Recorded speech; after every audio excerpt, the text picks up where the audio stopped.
I'm Charlene. And I'm Craig. And this is our 2012 Mercedes-Benz Sprinter. And she took about 2 months to build. It's got about 6'3" of standing room inside.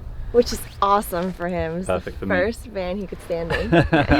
Aveline is my third van build out. The first two I built with Craig, and this one I had to build alone because Craig was back in England.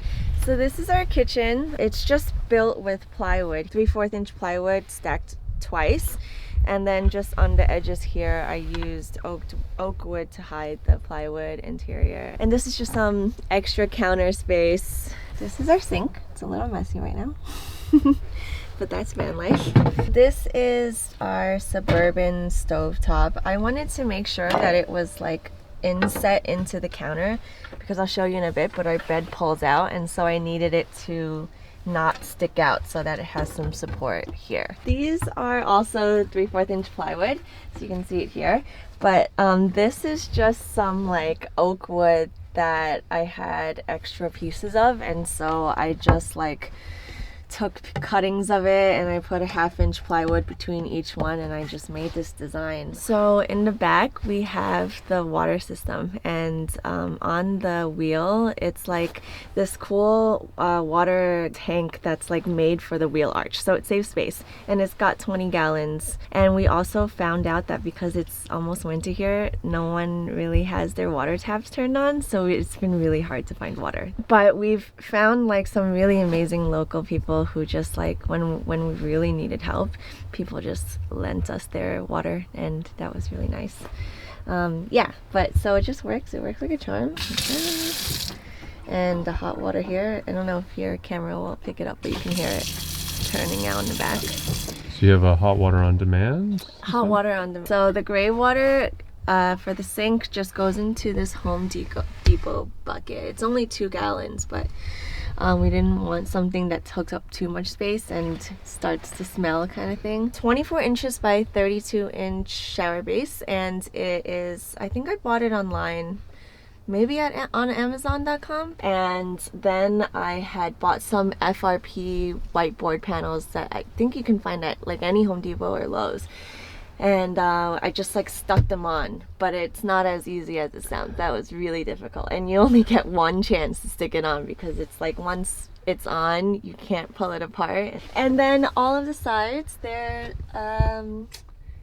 siliconed, and this is our Porta Potty, which we actually never used. I wanted to use it a few times, but Craig does not want me to use it because we have to clean it out. It's still here for like extreme emergencies, but for now, like, we're living in the great outdoors. We just use outdoor as the bathroom for the most part, or like, you know, Tim Hortons or wherever we can stop and find a place. Hello everyone, this will just be a quick interruption from your video. We here at Different Media are looking for your feedback. We want to know what kind of content and what kind of services you are looking for us to create for you. And we have a small survey that we want as many people to fill out as possible. There's no names, no emails, no phone numbers, completely anonymous. We are just looking for your feedback, and you guys can find the link for that in the description. Thanks so much, and back to the video. This is our little like living room area slash dining room. This table is like a swivel table. I kind of just engineered it with some regular pipes. It's just a 1 inch pipe, and then that's I think 1.5 or 1 1/4 like PVC pipe with some pipe clamps. And the reason it swivels, it doesn't need to swivel too much. It's just that like the chair is a swivel, so I just wanted to make sure that there's enough room for it to swivel properly instead of having it like set in one place. This is just like a little electrical port that you can turn on and off. It tells you the voltage of the battery. And this is a 12-volt charger, just what you have in the car. And then we have a light here, which turns on here. We have solar panels, 300 watts right up top here. And it charges a 200 amp battery. We also have a 2000 watt sine wave inverter that goes up to 4000, and this is just what the connection goes down to. So in the back it goes along to the battery and all of the electricals, which is in that corner, and I just can turn off the inverter off and on here. This is our fridge. We actually need to like double lock it because where it is, if we break just a little bit, the fridge will just come flying out. And so we finally found a solution with this lock. And it just opens like this. And it's a 55-liter fridge from Yuhami, which I bought on Amazon. The windows are from Van Windows Direct. It's an amazing company. The price is like, it was high, so each window was $500 including shipping. But I mean, it makes such a huge difference for like light just being able to come into the van, which I really appreciated. And then here we have a curtain. What I love about these curtains is that it's blackout curtains, and at night it's also insulated. This is the bed setup that we've got. You lift this up and then you just pull it out like this. You pull this like this and then you hop up. It fits me perfectly all the way to the back, and then Charlene's here. The van is insulated all around in the back, so we have eco wool, which I bought at Home Depot for the sides, and that's the pink stuff that you see. It's just easy to stuff and into all of like the nooks and crannies in the van. For anything that I couldn't reach, I use Great Stuff Gaps and Cracks, I think that's what it's called, and it's just a spray foam. On the ceiling, I use 1-inch foam board insulation. It's the Artec one. Then on the floor, I had used 1/2-inch insulation, and then on top of all of that I use Reflectix and use the insulation tape, or the foil tape, just to have a vapor barrier. This is our heater. It like saves our life every night and every morning. We don't use it for too long because the propane tank doesn't last that long. It probably, like, if we used it 30 minutes a day, it had lasted us around 4.5 days, and that's us using it like liberally. It heats up the entire van in less than 10 minutes, and then when it's warm we fall asleep, and then when we wake up the first thing Craig does is turn this thing on. This is the back of the van.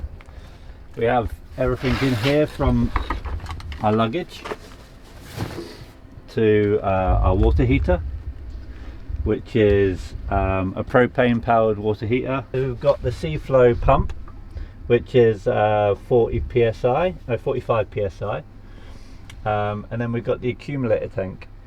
The accumulator tank is the key ingredient to having the water on demand. When you turn on the tap, that is what keeps the pressure in the pipes.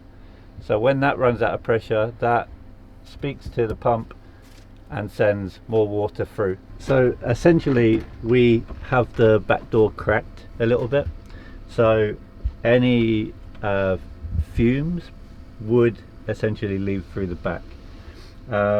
It's actually an indoor heater, so you shouldn't have many like exhaust fumes from it, but just for our own safety, carbon monoxide being a big problem, we always crack the back door when we're using it. This is the electrical system. We have lots of breakers in there between all of the key points. We have the 2000 watt inverter up there. We have the fuse board. We have the solar charge controller. So the voltage sensitive relay is what goes between the car battery and the battery, the leisure battery in the back. When the actual car battery is fully charged, it will send any excess voltage to the battery at the back here to keep it always charged up when you're driving or when you just turn the engine on. Every car needs a fire extinguisher, especially when you have like heaters and stovetops, and even just having an engine, you know, anything can happen, and you don't want your home to go up in flames. So you've always got to add a little fire extinguisher just to be safe. in the Philippines, we have started building from the ground up our little like guest house. And it's a huge passion project of ours. We've done it for 2 years, but we did it in the middle of COVID. And so what had happened is the island completely shut down. No tourists were coming in, no money was coming in, and we just couldn't keep building without an influx of money. So we came back to America after hearing that van life was like booming due to the pandemic. And one of my friends just hit me up and she was like, hey, you guys know how to build vans and now everyone's looking for one. You should totally come back and do it. And so here we are, and this is our second van since the pandemic. My design process is very scattered. I would say Craig is much more like the practical side of design. He's much more like we should not waste any space at all, whereas I'm just much more like, oh, I want to make this pretty. How do I make this pretty? He was bouncing ideas backwards and forwards to me, and the shower was going to be behind the driver's seat at one point, but then we realized that doing the whole swivel seat with this chair, we could actually have some more living room here. You've always got to like just change your plans and ideas as you're going along, just to make sure it works in a practical sense. There's just so many little things that don't work in the van, like because everything just has a slight curve, and so in your mind it's like this is gonna work perfectly, and then you build it out and you have to make like at least 20 modifications. And yeah, so it's just constantly I think it's important to stay flexible in the building. How I first came into like the van life living type situation was I arrived in Australia with pretty much no money, and then I just saw this job online, just camper van detailing.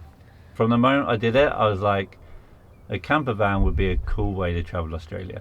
The job arose within the same company, like made me the person that would fix all of the vans. So then I ended up buying a van with that money from that job for like $1,500 US, and then I had access to all of the materials and everything that I ever needed from that company. The boss was just on point for that and that's how I got into it. And then in Australia I had 3 or 4 vans.